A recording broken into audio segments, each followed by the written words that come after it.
وزارة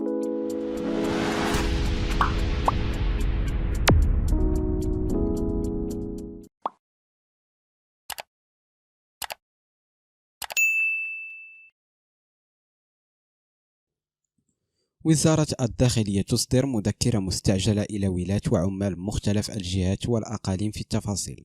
وجه وزير الداخلية عبد الوافي الفتيت مذكرة مستعجلة إلى ولاة وعمال مختلف الجهات والأقاليم، دعاهم من خلالها إلى عقد اجتماع للجان الأمنية، وذلك من أجل وضع بروتوكولات مناسبة لضمان أمن المواطنين وزوار المملكة المغربية خلال الاحتفالات رأس السنة الميلادية 2024. وبحسب هذه المذكرة فإن هذا البروتوكول الأمني يجب أن يسمح بإظهار كل التدابير الأمنية المتخذة لدى الرأي العام، مع تعبئة كل المواد التابعة للمصالح المعنية، المؤكدة على ضرورة نشر تدابير أمنية احترازية تحسيسية من طرف جميع المتدخلين بما فيهم الإدارة الترابية والمصالح الخارجية.